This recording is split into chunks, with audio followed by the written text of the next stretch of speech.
This is WWE superstar Drew McIntyre, and you're listening to the WWE Podcast.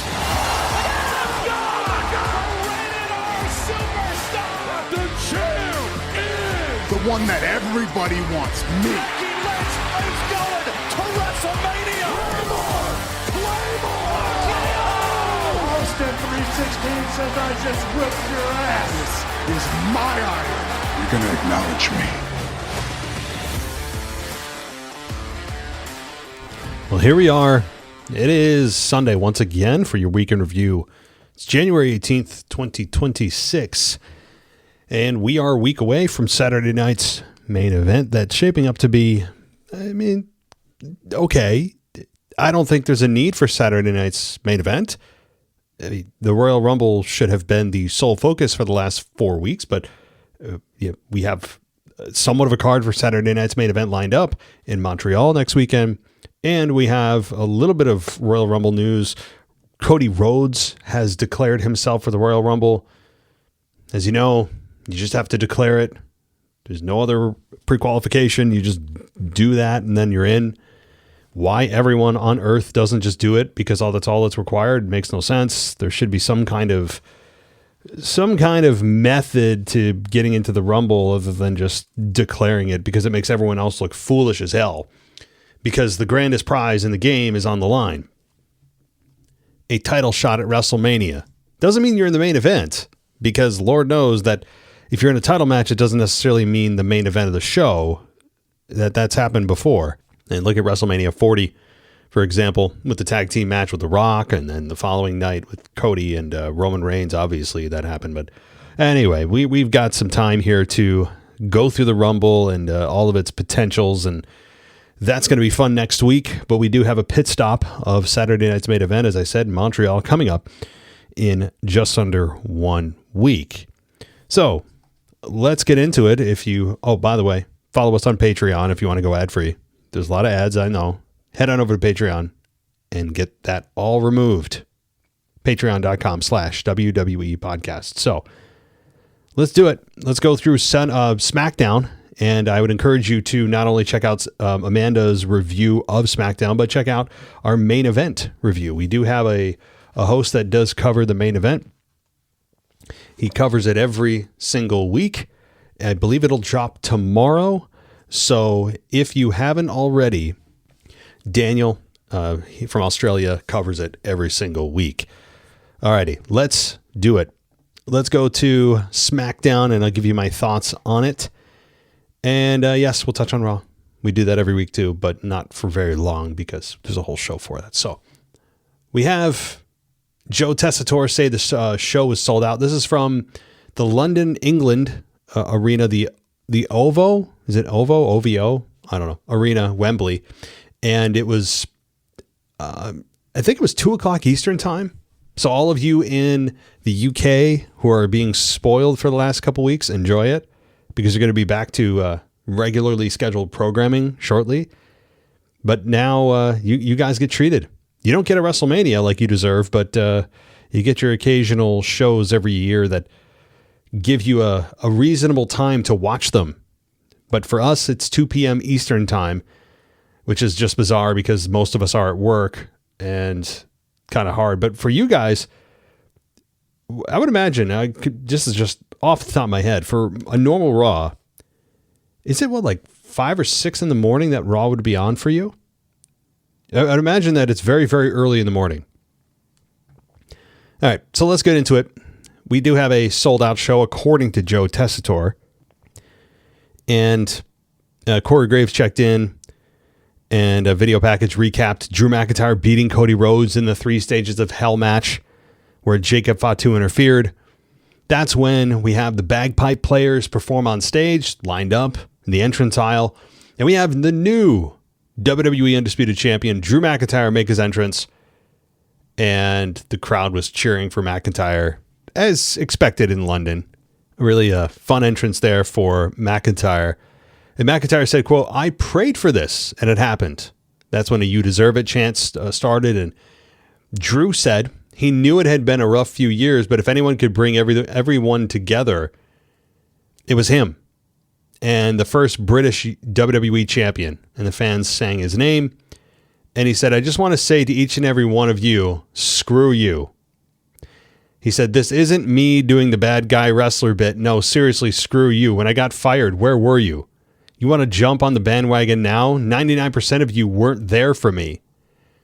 And he said there was no uprising when the Bloodline screwed him over, and the fans cheered for CM Punk and did the stupid yeet with Jey Uso, and said the fans did nothing when Cody Rhodes and his referees screwed him.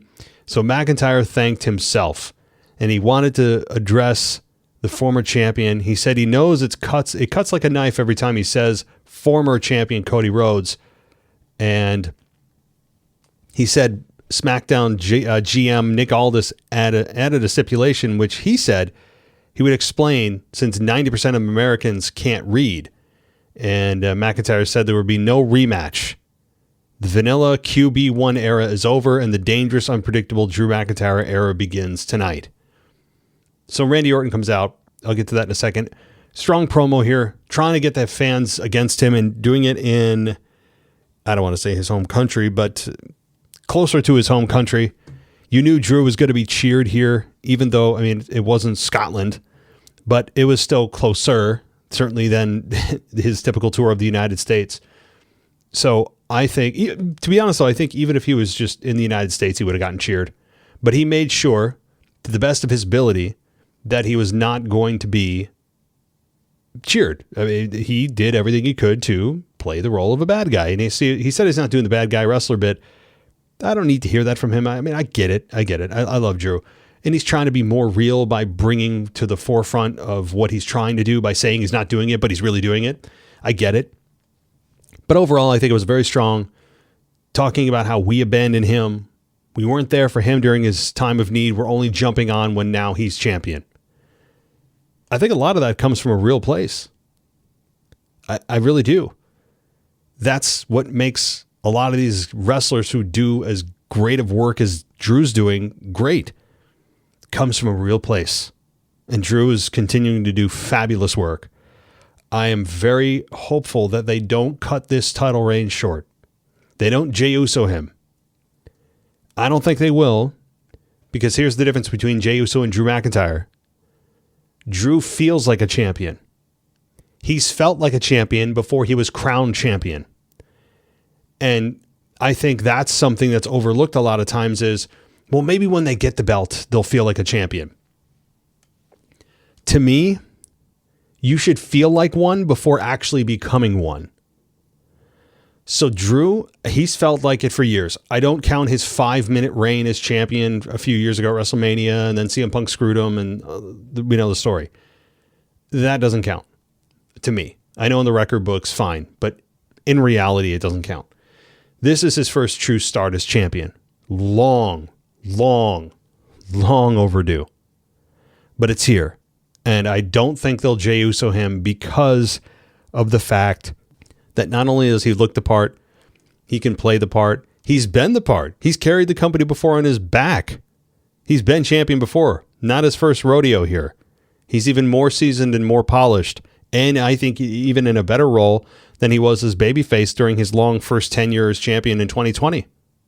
Beating Brock Lesnar at the empty arena WrestleMania 36 warehouse. I think he's in a better position than even then. And he did an awesome job then. So I hope that this really is going to be a 6 to 8 month minimum. I don't need a Roman Reigns-esque style run.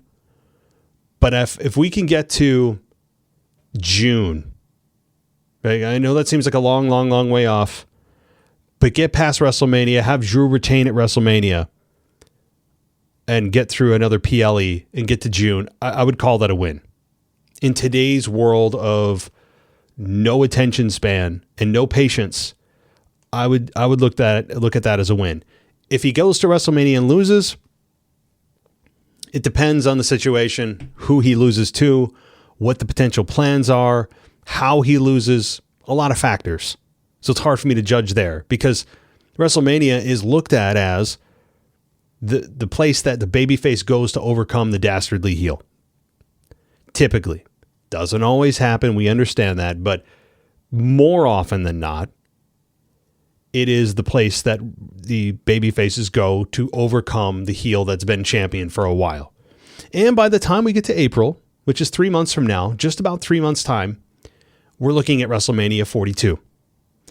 And it will feel like he's been champion for a little while at that point, but how quickly time goes, it really isn't that long. So Drew with the 3-month title reign, I would not look at that as a win, but we'll see what the plans are. I mean, there clearly are plans. If they transition the championship to Drew, there are plans for that championship with Drew involved at WrestleMania. I see no way in which Drew goes to WrestleMania not walking in as champion. It would be a disgrace. Barring some kind of unforeseen injury to Drew, let's hope that doesn't happen, we're in for a hell of a run. We're in for finally the run that we deserve and he deserves, most importantly. I don't care if he tries to make us boo him. I see through it. I don't care. I'm supporting him. I don't care if he tries to run down my entire family. You know what I mean? We all know that it's just what it is. So Drew could be battling some of that, by the way.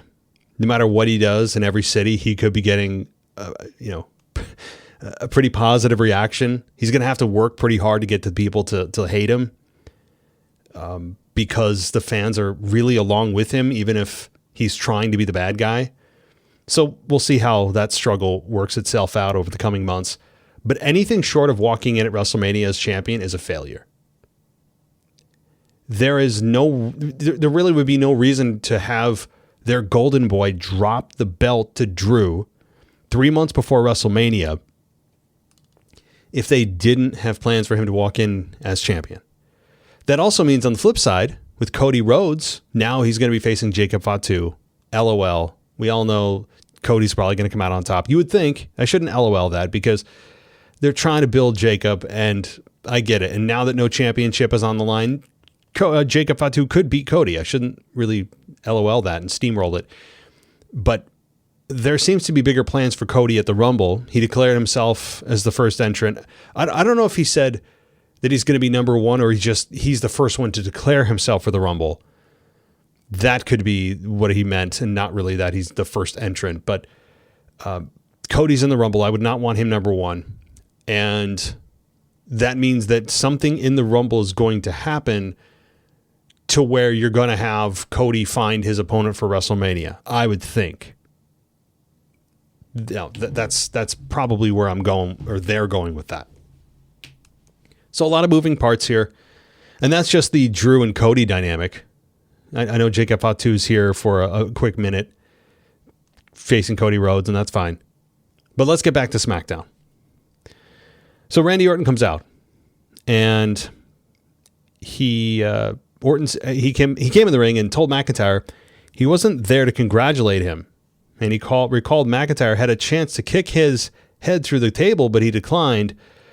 And Orton said that when he gets the company to return the favor, or the opportunity, he won't hesitate.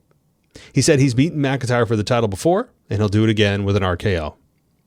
That's when Jacob Fatu comes out, attacks McIntyre once he entered the ring, and Fatu took the fight to the floor, where he slammed McIntyre's head on the broadcast table, and McIntyre ran Fatu's head into the ring post and ran away.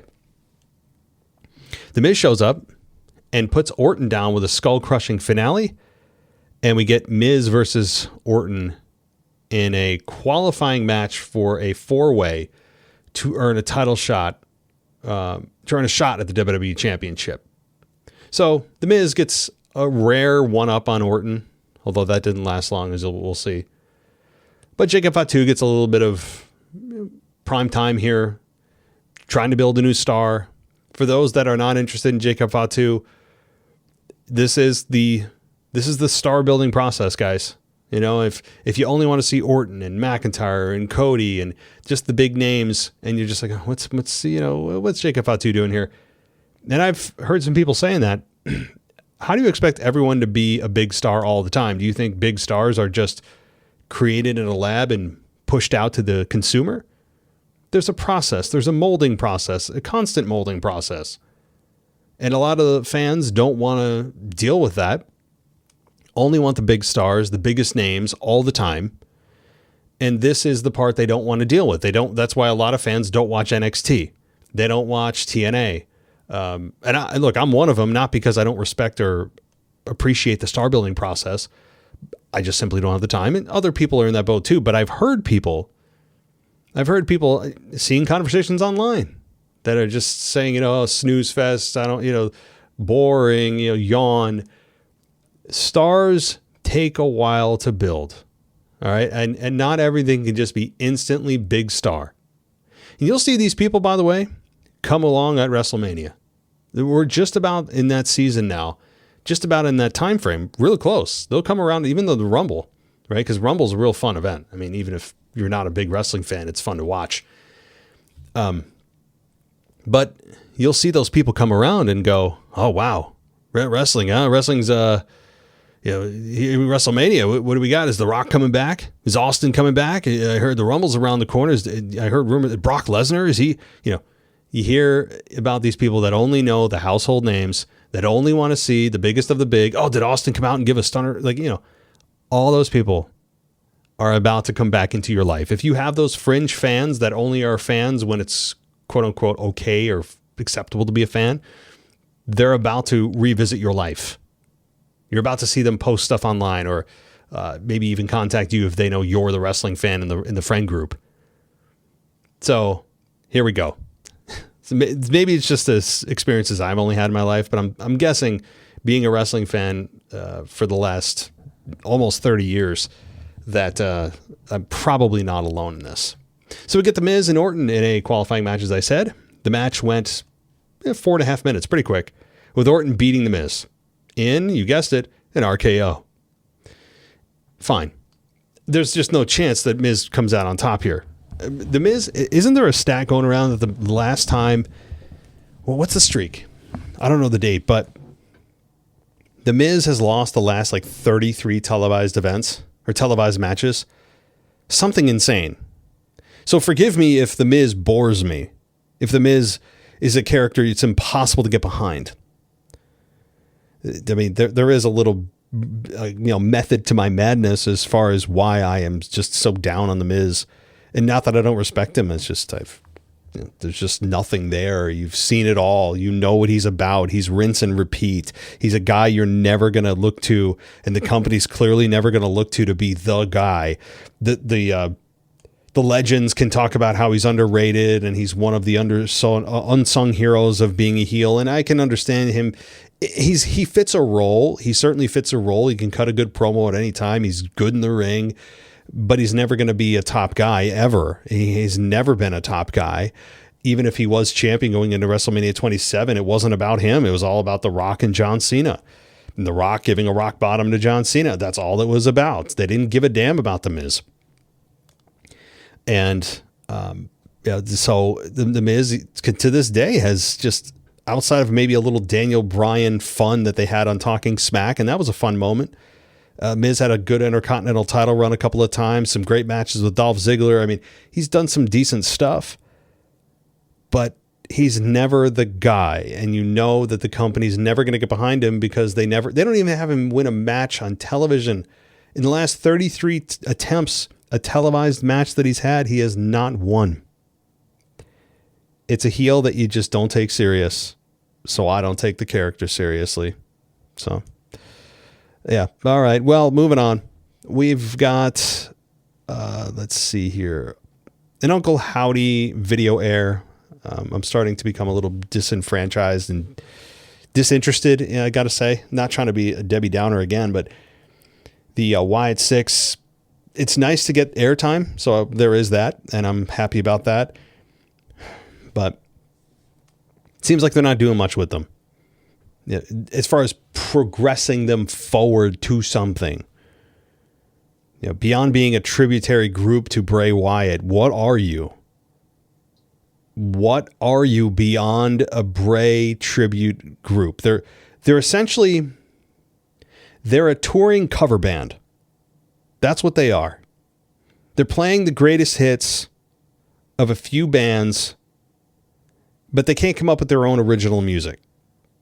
So they'll never be as big as the original, yet they're living off of the successes of another. And it's just a fact.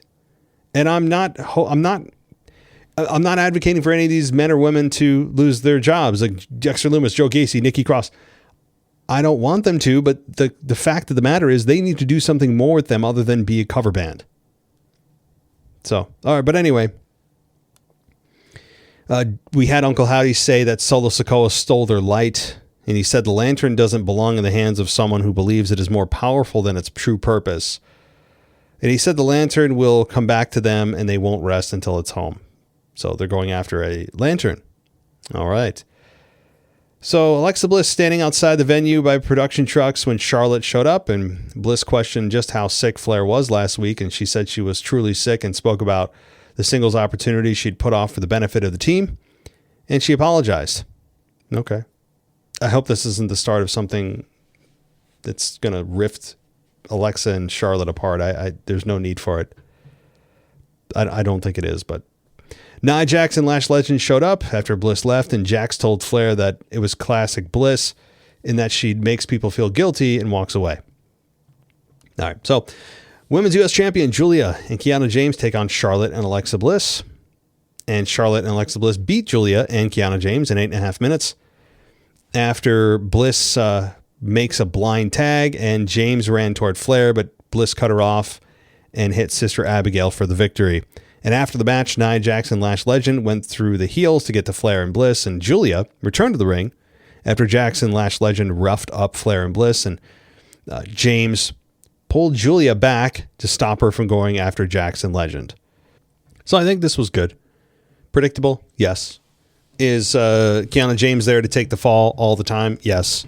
Protecting Julia a little bit? Yes. Also giving a little bit of momentum back to Alexa Bliss and Charlotte Flair? Yes. So this was fine. A fine match that served its purpose, building more towards, again, Charlotte Flair and Alexa taking on Lash Legend and Nia Jax again. Nice to see a tag team fighting over something that's not about the tag team titles at the moment anyway. It's nice to see that the tag team division actually exist for the women. And I mean, that's all I can ask for. And not just have it just like kind of out of whole cloth be invented right before WrestleMania, which we've seen in the years past. They throw, a bunch of women together that don't have anything else going on to create the illusion of a tag team division. We've seen that time and again. This year, maybe the first time that's not true. So we had an MFT promo video air, and Solo Sikoa looked into the lantern, and he's taunting essentially the Wide Six.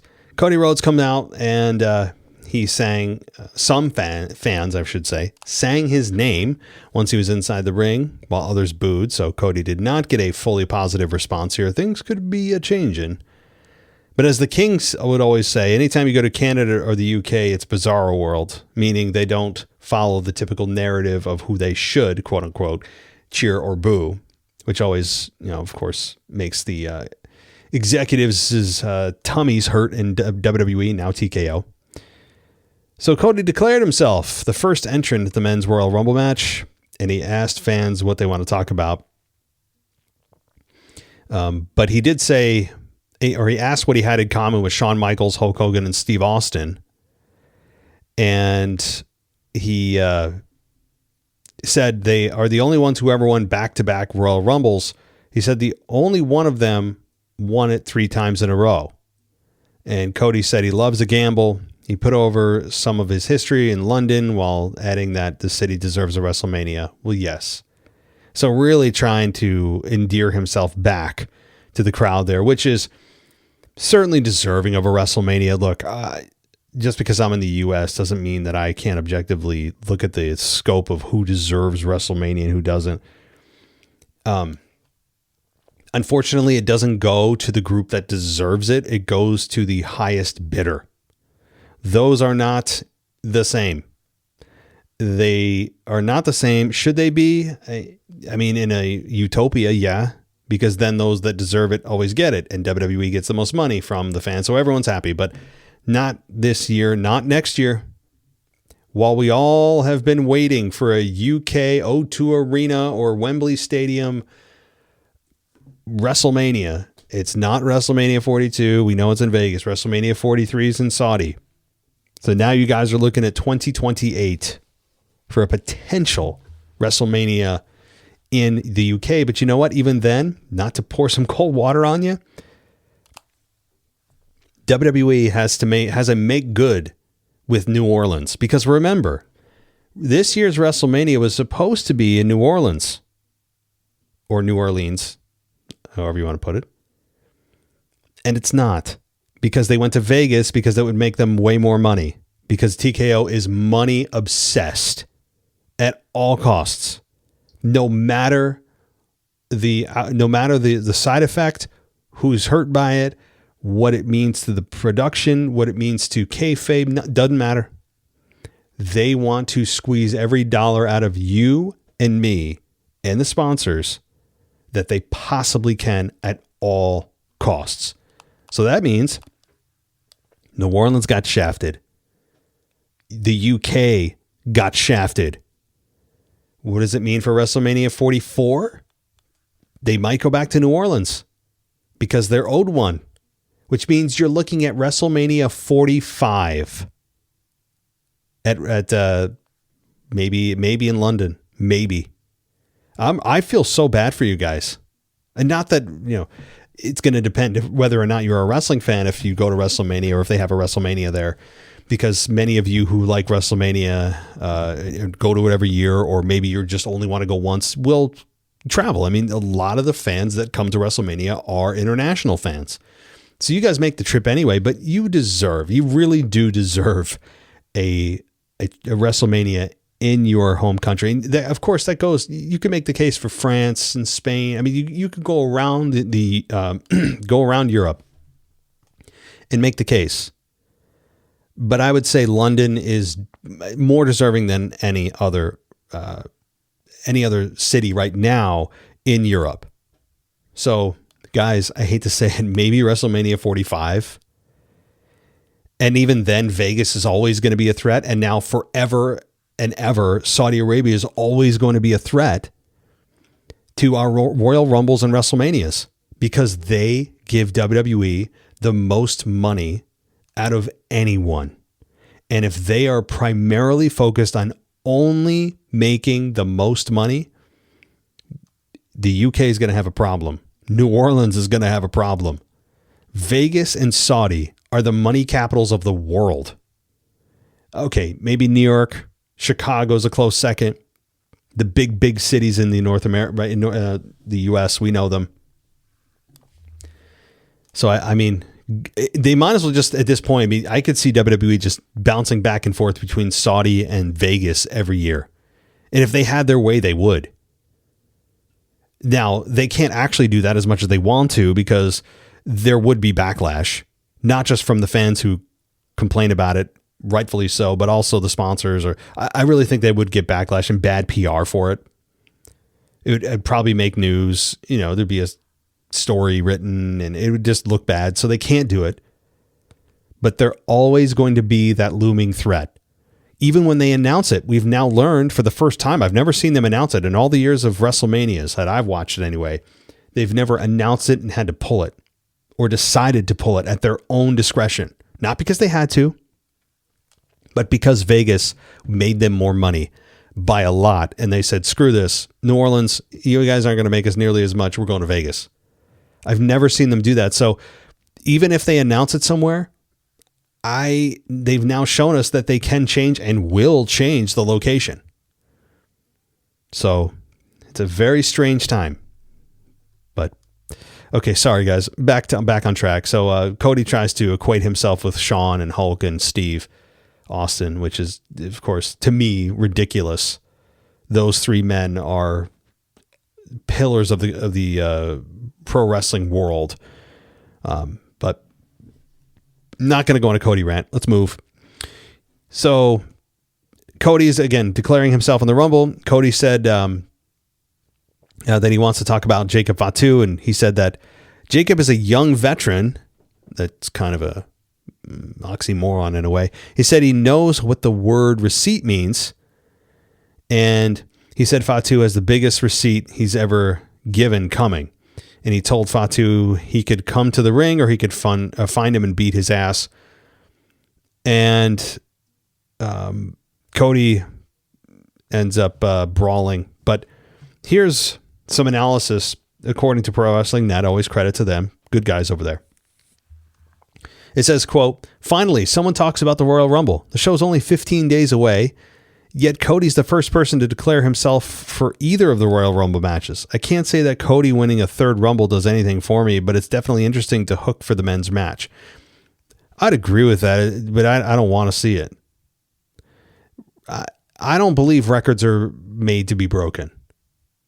There are some records that just because they're records don't need to be broken for the sake of breaking them. You want the best example ever? The Undertaker's undefeated streak. I think it's nearly unanimous, even across not just fans, but those inside WWE who have gone on record of saying this is a stupid idea. I don't agree with it then. I didn't agree with it then. I don't agree with it now. This many years later, at WrestleMania 30 in New Orleans, speaking of, and if you're looking at it through Hulk Hogan's eyes, it was the Silver Dome. Superdome, but that is something that is unanimously kind of looked down upon and questioned, and I didn't agree with it at that time. I don't agree with it now. I'm in that same camp. How many years later? 12 years later? Yeah, it was silly. Made no sense. Especially giving it to Brock Lesnar. Why? All right, well, we're getting off track. Okay. By the way, where is Brock? Where's good old Brock? I mean, I would imagine he's going to be a part of the Rumble, making his return again.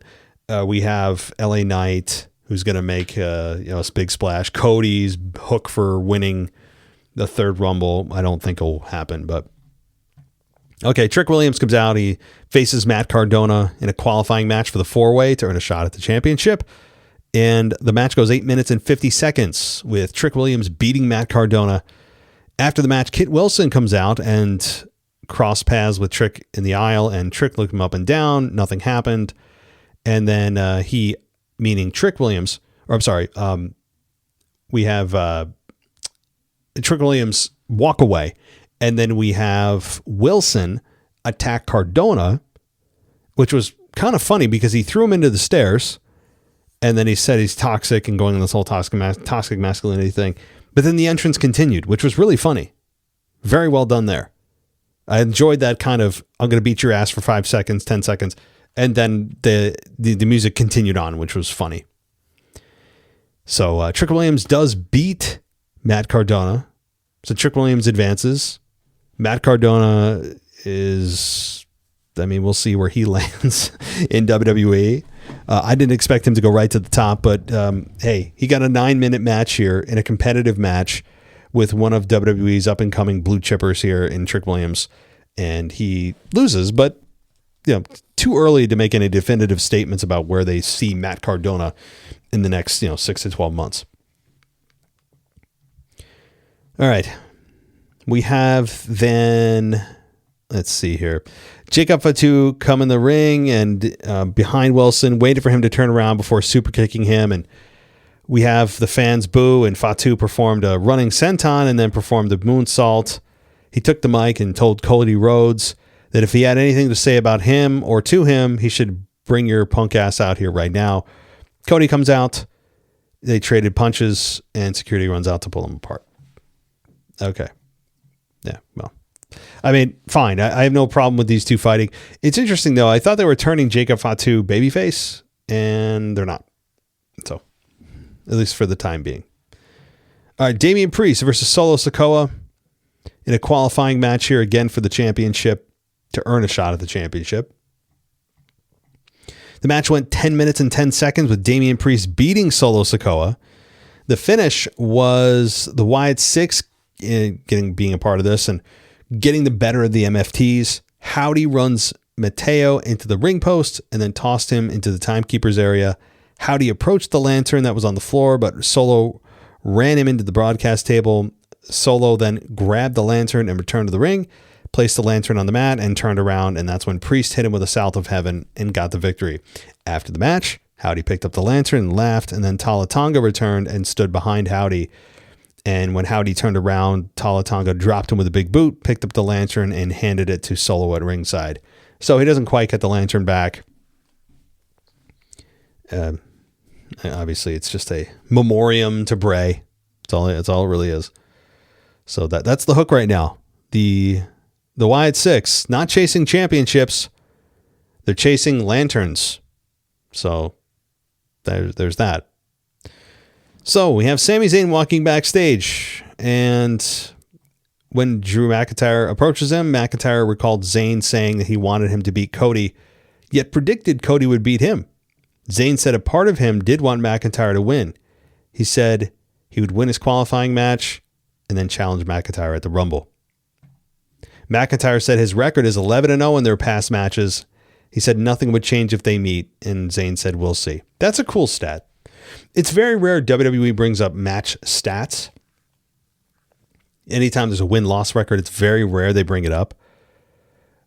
But that's a great number for Drew to bring up. Hey, I beat you 11 times in a row. That's great. And it very well could be Sami Zayn who faces him. They have a hell of a history. They work incredible together. And there's no reason to think they wouldn't this time.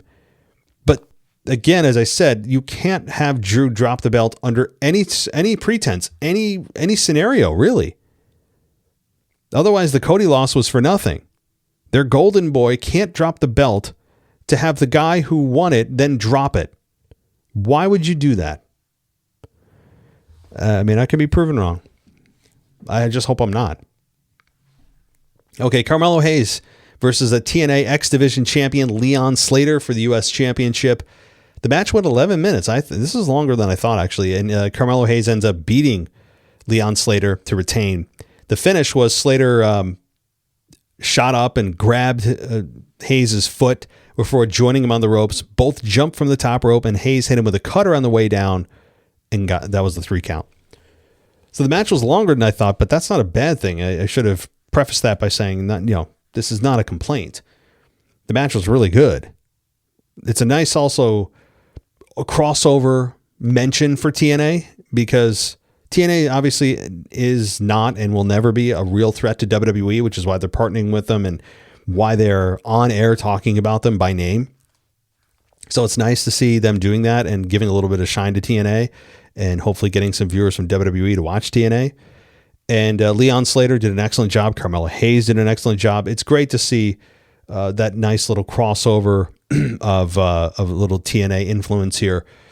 And this was just a match to show off what a great match is by today's standards. This was really good. Really good. Shinsuke Nakamura was shown watching the match backstage. Of course, we know that's going to go nowhere because I don't do anything with Shinsuke. So Jordynne Grace then takes on Chelsea Green. And the match went 2.5 minutes with Jordynne Grace beating Chelsea Green, hitting the direct effect, which is a cartwheel driver, and getting the victory. And Jade's at ringside, all oiled up, her nails on, right? She looks like she's headed out, hitting up the town. She is greased up, baby oil or whatever she's got on. And if you think I'm just being like facetious or like, oh, no, you're being over dramatic. No, because you want to know how I know? So first of all, Jade was sitting there doing her Jade thing, which is essentially making faces and making sure she looks good for the camera and not much else. And Grace got a mic and told Jade that it's extremely important she knows exactly what she's coming for. Grace told Jade that if she's tired of babysitting the title, she should step in the ring. That's when Jade stood up, got on the apron, holding up her title belt, and then Green stood up, tried to charge at Grace, but she accidentally hits Jade off the apron, and then Grace picked up Jade's title and posed with it before tossing it back. So my earlier point about greased up Jade is when she hit the mat on the outside, there was a big grease spot where she hit. So she had a bunch of baby oil on her, which, I don't know what my point about that is other than just I've never seen that from a woman. Like, I don't know if I have. I mean, she is just so obsessed with her outward appearance, and WWE is as well. That's why she has a contract. Let's be honest. She solely has a contract because of how she looks. That's it. If you took her ability and placed it in anybody else, she would not be with WWE. She's with them because of how she looks and nothing else. But, I mean, I hope she continues to progress. She's shown a little bit. And I'm hard on her because I can see what the WWE wants her to be. She's just nowhere near that. Even though she's champion, she doesn't make me feel anything other than just kind of disappointment because I know what she could be. Her mic skills don't line up, unfortunately, anywhere near what she looks like, and I've been down that road. But I don't know where I was going with that. But Jordynne Grace and Jade Cargill seem to be on a collision course. Jordynne Grace, nice to see her in the ring. Nice to see her, obviously part of TNA, now part of WWE. And her and Jade, fun little matchup. Both muscular women, obviously a big height advantage for Jade. But with Jordynne Grace, yeah, fun little pit stop before we ramp up to likely Bianca and Jade, with Bianca Belair likely returning at the Royal Rumble in just a couple weeks. Okay, let's continue on here. This 3-hour SmackDown is killing me. It's killer, man. All right, so Sami Zayn takes on Dragunov in a qualifying match, as we've mentioned before. The match went 12 and a half minutes with Sami winning. And it was a decent match. Nothing that you're going to go crazy over, but fundamentally sound, all the rest. And it ended again with Sami Zayn winning in a hard-fought match, and it ended with Trick Williams entering the ring, hitting Zayn from behind, and followed up with a trick shot and stood over him while the executive producer credits were shown, because we have to show them, because it's making sure that hey, we're an episodic TV show. I don't like them, but nonetheless, Sami Zayn wins. Trick Williams now being pushed into the main event here. Also being pushed into a nice little program, I think, with Sami, who does such a nice job with not just everyone he works with, but specifically newer talent that come in. WWE really trusts with Sami Zayn to work with them, and oftentimes he's there to help put them over. But with Sami Zayn's narrative over the last year being, hey, he'll never be champion, then you can't have Sami Zayn just outright lose to Trick Williams here, because they're kind of building Sami Zayn for something as well. So we'll see what happens. I expect this 4-way match to be incredible. I mean, the near falls and the kickouts of finishers, which I'm not a fan of, but if you like them, you're going to get a whole boatload of them. All right. So the SmackDown, good. Lots of good wrestling. The crowd was hot, as it always is in London. So let's see here. I'm just going to touch quickly on Monday Night Raw. And on Raw, let's see, why am I going blank on Raw? I had the dang reminders up here, because it's been a week, right? Like after a week, your mind gets erased. Oh, AJ Styles and Gunther, right? We had that match that ended Monday Night Raw. It ended with Gunther beating AJ Styles in 18 minutes. That's what I got the notes up now. So fine. Gunther beats AJ Styles in 18 minutes. And there was the whole issue of, did he tap? He didn't see a tap. The ref saw a tap. Gunther uses the distraction to hit Styles with a low blow. I remember that. I'm not a fan of how Gunther won this. I've told you guys collectively what I think about Gunther and the fact that I had him beat John Cena and he should be a killer, and instead he's resorting to low blows. Come on. WWE can do way better on this here. The tried and true just method of heels needing to cheat to win does not apply to Gunther. All right. The other matches, I know there's a bunch of segments. I'm just going to touch on the match results for Monday Night Raw. As a quick reminder, we had Javon Evans beat Bravo in 6 minutes. We had, let's see here. a trailer for the next season of Unreal, which I don't care for. We have Bronson Reed and Austin Theory lose to Penta and Dragon Lee by DQ in 9 minutes because Braun Breaker came out and just leveled everyone. And that's when the Braun Breaker deal with Adam Pearce happened, which I was very high on then. I'm very high on now. The way that it was presented last week with Adam Pearce putting his hands on Braun Breaker and Paul Heyman reminding Pearce what he did, even though he suspended Braun. You know Braun's going to come out. You can't tell me the crowd isn't going to be waiting for him to spear Adam Pearce. I'm looking forward to it. I have no ill will towards Braun Breaker, right? He's a machine. He's a young guy that has so many years ahead of him. I hope he levels Adam Pearce. I mean, we all want to see it, do we not? Come on.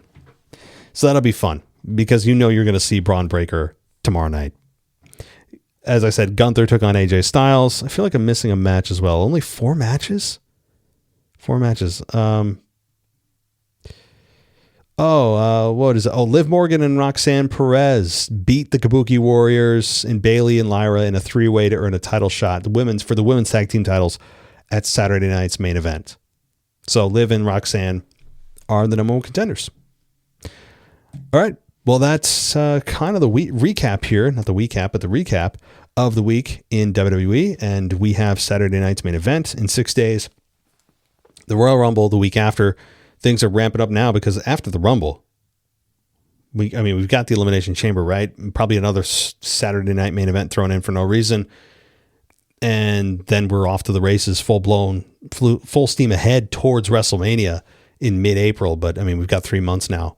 And the way WWE is cranking out PLEs, you know what I'm going to do? Here's what I'm going to do. While I'm recording here, I'm going to look at the WWE 2026 PLE schedule because I feel like they keep adding stuff. So let's look at it. All right. Saturday night's main event, as we just said, in Montreal, the Bell Center. Royal Rumble, January 31st in Saudi Arabia. We then have NXT's Vengeance Day, but again, if you're looking at just the main roster. So we go from the Rumble.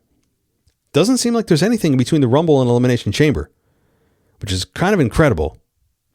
I think they're going to look at that and go, hey guys, we can't have no PLE for 4 weeks. We need one every 2. So right now they have nothing scheduled. It's just Rumble on January 31st to the Elimination Chamber February 28th in Chicago. Keep that in mind for a CM Punk title defense in the Chamber likely. We then have, let's see here.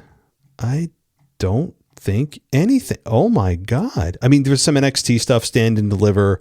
We got the Slammy Awards. We got the Hall of Fame. We got Roadblock, but that's the NXT Roadblock, not the main roster Roadblock. So we could very well go, and this is insane, from the Elimination Chamber on February 28th all the way until April 18th in Vegas for WrestleMania 42. That looks like it's the case right now. That may be the longest stretch in recent memory. I would not expect that to hold. And even if it does, they'll give us crazy main events on SmackDowns and Raws to make it feel like there's kind of a PLE going on. I mean, there's no shame now of giving us title matches on the regular on free TV, which is, I mean, we're long past now that ever not happening anymore. We kind of expect it. I mean, it's almost every single show. I would like somebody to do a little research, and maybe I'll ask ChatGPT, like, when's the last televised WWE Raw or SmackDown that did not contain a title defense? I don't know. I feel like there's always one going on.